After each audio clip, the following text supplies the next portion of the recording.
রহিম আজিজ বদলে গেছে, কিন্তু সালেহ বদলাবে বলে বদলায়নি। সালেহ এর গাফেল জীবন, রাস্তার ধারে পড়ে আছে নেশা করে, পাশে গান বাজছে এবং বন্ধুদের সাথে খারাপ আড্ডা লিপ্ত হয়ে গেছে। কিরে ভাই, তুই এই অবস্থায় পড়ে আছিস কেন? তোকে দেখে মনে হচ্ছে নেশা করছিস তুই। দুনিয়া মানে নেশা, নেশা ছাড়া কি জীবন চলে? আসুন, নামাজ রোজা আখিরাতের জন্য, আমার জন্য না।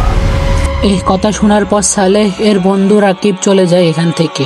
নামাজ শেষ করে রহিম এবং আজিজ বাইর হয়। সামনে দেখতে পাই সালেহকে। ও সালে না? আসলে তো চলো তো দেখেছি তো। কিরে ভাই, এভাবে পড়ে আসিস কেন? এই কথা কইস না, আমার মত নাই কথা কইস না। ওকে তো দেখে মনে হচ্ছে নেশা করছে। আসলে তো কি বলবি? তোমরা এখন হুজুর কি দিয়ে দেখাও। হ্যাঁ, আমার এত জ্ঞান দেওয়ার দরকার নেই, যাও। সালে, তুই আমাদের বন্ধু ছিলি। আমরা চাই যে শান্তিটা আমরা পেয়েছি সেই শান্তিটা তুইও পাস। চল আমরা দিনের পথে ফিরে যাই। তোমাদের শান্তি তোমার থেকে রাখো, যাও এখান থেকে, যাও যাও। নেশা করে সালেহ ঘুমিয়ে যায় এবং স্বপ্ন দেখে সে কবরস্থানে একা পড়ে আছে, পোকাই খাচ্ছে লাশ। কেউ বাঁচাতে আসছে না, গলা পাটিয়ে চিৎকার করে। কে আছে? আমাকে বাঁচাও, আমাকে বাঁচাও, আমাকে বাঁচাও।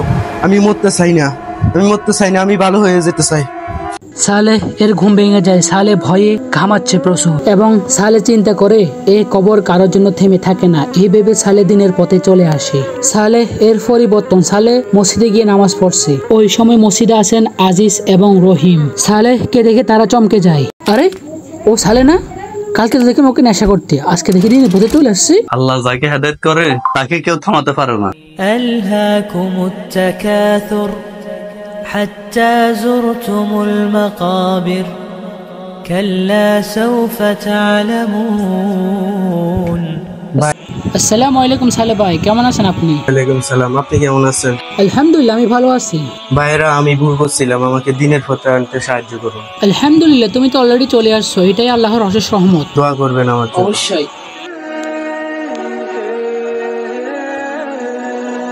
এরপর গ্রামের মধ্যে তিনজনেই ভালো মানুষ হয়ে গেল এবং গ্রামের মানুষের উদ্দেশ্যে তারা নসিহত করতে শুরু করলো। ভাইয়েরা, আমরা এক সময় তিনজনে ভুল পথে ছিলাম, কিন্তু আল্লাহর রহমত আমাদেরকে দিনের পথে নিয়ে এসেছে, আলহামদুলিল্লাহ। কিন্তু আমরা চাই তোমরা যাতে কবরের ভিতরে চিরন্তন অন্ধকার না দেখো।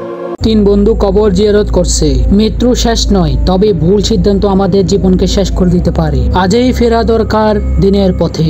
কবর 2 এমন একটি গল্প যেখানে শেষমেশ শেষ ব্যক্তিও দিনের পথে ফিরে। তবার দরজা এখনো খোলা আছে, তাই এখনো দিনের পথে ফিরে আসুন।